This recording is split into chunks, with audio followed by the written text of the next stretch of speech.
All right, so this is pretty much how I pH test my soaps.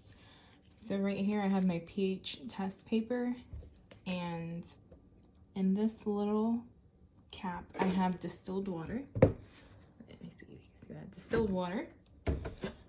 So first I am going to take my test strips out. So 1,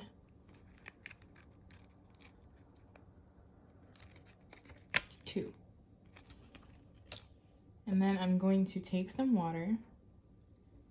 I'm gonna dab it on my soap. Make sure you get enough on your soap. Sometimes you could just drip some on here. So these are soaps that are not going to be sold. So I could pH test these ones.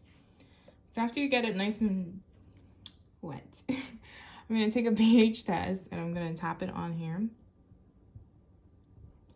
Make sure you get it fully covered. I'm gonna tap it a few times. And this is the color you get. So now you're gonna go back to your pH test strips and you're going to find the color that best matches your strip that you have here. So right here I can see that my soap is between an 8 and a 9. And for soap that is fully cured, you want it to be between an 8 and a 9. So this soap is good.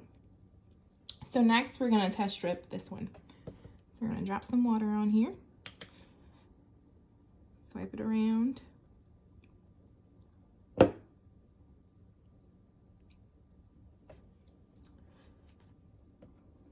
Dip my test strip in here. You see how dark that got? That most likely will not pass this test strip. So it's between like a 10 and an 11. So that's pretty alkaline.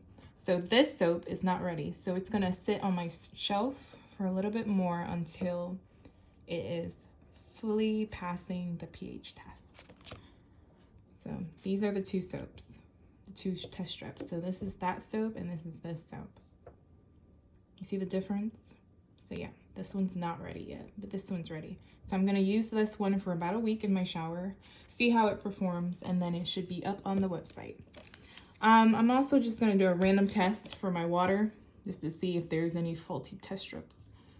So you just dip it in the water and see, it stayed about the same.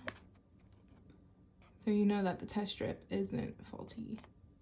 It's probably about like a 7. So yeah, that's how I that's how I pH test my my soaps.